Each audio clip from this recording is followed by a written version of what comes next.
Hello welcome here. So in this video we have to discuss difference between sigma and pi bond. ठीक है, इसे start कर देते हैं। सिग्मा बॉन्ड हमारा हेड टू हेड ओवरलैपिंग से फॉर्म होता है, पाई बॉन्ड हमारा साइड वाइज ओवरलैपिंग से फॉर्म होता है। क्लियर हो गया? हेड टू हेड ओवरलैपिंग और pi bond side wise overlapping.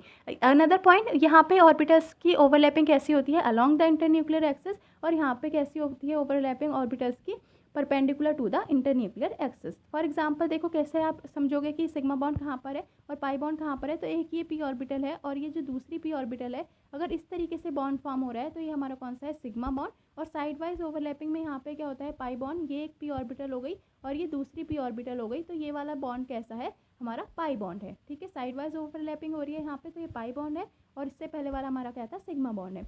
अब सिग्मा बॉन्ड कहाँ कहाँ पे पॉसिबल है? दो एस ऑर्बिटल के बीच में पॉसिबल है, एक एस और एक पी ऑर्बिटल के बीच में भी पॉसिबल है, और दो पी ऑर्बिटल्स के बीच में भी पॉसिबल है। लेकिन जो पाई बॉन्ड है ये हमेशा किसके बीच में पॉसिबल है? हमारा पी ऑर्बिटल्स के बीच में पॉसिबल है। तो आप इसका ये स्क्रीनशॉट ले लेना।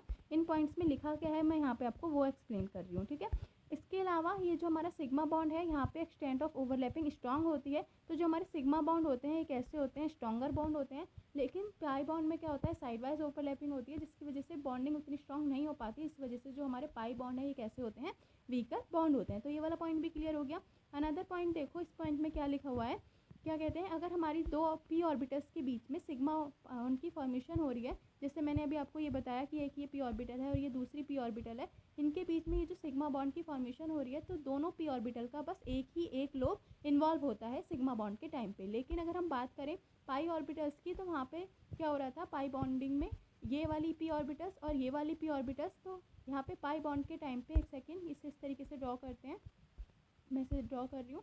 ये एक पी ऑर्बिटल हो गई और ये हमारी दूसरी पी ऑर्बिटल हो गई। तो यहाँ पे देखो ये दोनों ही लोब जो है इन्वॉल्व होते हैं पाई बॉन्डिंग के टाइम पे, लेकिन सिग्मा बॉन्डिंग के टाइम पे एक ऑर्बिटल का एक ही लोब इन्वॉल्व हो रहा होता है। तो यहाँ पे इस वाले पॉइंट के अंदर ये लिखा हुआ है। अनदर पॉइंट, यहाँ पे जो प्रोबेबिलिटी है इलेक्ट्रॉन डिस्ट्रीब्यूशन की बिटवीन टू न्यूक्लियाई मैक्सिमम होती है, और पाई बॉन्ड के टाइम पे probability of finding electron between the two nuclei poor होती है। इतना क्लियर हो गया कि सिग्मा बॉन्ड के टाइम पे जो हमारी प्रोबेबिलिटी है इलेक्ट्रॉन्स की दो न्यूक्लियस के बीच में मैक्सिमम होगी, और पाई बॉन्ड के टाइम पे प्रोबेबिलिटी ऑफ इलेक्ट्रॉन मिनिमम होगी। तो ये वाला पॉइंट भी क्लियर हो गया होगा। ठीक है, इसके अलावा यहाँ पर जो इलेक्ट्रॉन डेंसिटी है इसका डिस्ट्रीब्यूशन सिमेट्रिकल होता है, और पाई बॉन्डिंग के टाइम पे जो डिस्ट्रीब्यूशन है इलेक्ट्रॉन का वो अनसिमेट्रिकल होता है। ये भी क्लियर हो गया होगा।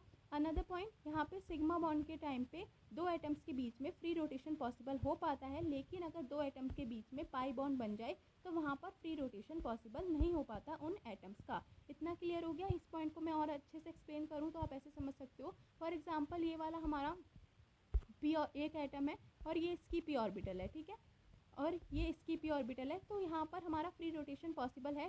फ्री रोटेशन का मतलब क्या होता है? देखो काफ़ी बार बच्चे समझते हैं कि रोटेशन का, देखो मैं मतलब आपको बताती हूँ कि रोटेशन का मतलब क्या है। रोटेशन का मतलब होता है कि एक ऑर्बिटल को तो आपको कांस्टेंट रखना होता है और दूसरे को आपको रिवॉल्व करवाना होता है। तो ये वाला जब हम ये प्रोसीजर सिग्मा बॉन्ड के टाइम पे तो पॉसिबल है कि इसे हमने कांस्टेंट कर दिया और दूसरे को हम रोटेट कर रहे हैं। लेकिन अगर हम बात करें पाई बॉन्ड की, तो पाई बॉन्ड हमने पढ़ा कि वो इस तरीके से होता है, एक ये पी ऑर्बिटल के बीच में और ये दूसरा इस तरीके से दो पी ऑर्बिटल के बीच में। तो अब मुझे एक को तो कांस्टेंट रखना पड़ेगा, तो जब मैं दूसरी वाली पी ऑर्बिटल को रोटेट करने की कोशिश करूंगी तो क्या होगा? ये जैसे ही हम रोटेट करेंगे तो ये बॉन्ड यहाँ से ब्रेक हो जाएगा। आई थिंक आपको क्लियर नहीं हो रहा होगा क्योंकि यहाँ पे मैं आपको दिखा नहीं सकती हूँ, बट फिर भी थोड़ा सा इसे समझने की कोशिश करो कि इसे हमने क्या रखा? कांस्टेंट रखा, और इस वाली जो पी ऑर्बिटल है इसे हम इस तरीके से रोटेट करने की कोशिश कर रहे हैं। तो जैसे ही हम इसे रोटेट करने की कोशिश करेंगे तो ये वाला बॉन्ड इधर से रोटेट करोगे तो ये वाला ब्रेक हो जाएगा, और दूसरी साइड से करोगे तो ये वाला बॉन्ड ब्रेक हो जाएगा। तो पाई बॉन्ड के टाइम पे अगर हमारा एटम्स की फ्री रोटेशन पॉसिबल नहीं हो पाती, लेकिन सिग्मा बॉन्ड के टाइम पे एटम्स की फ्री रोटेशन पॉसिबल हो पाती है। तो यहाँ से हमने डिफरेंस लर्न कर लिया सिग्मा और पाई बॉन्ड का। अगर आपको ये वीडियो अच्छी लगी है तो आप चैनल को सब्सक्राइब कर लो, सो दैट आपको और वीडियोस इस तरीके की अवेलेबल होती रहें। Thank you and bye bye.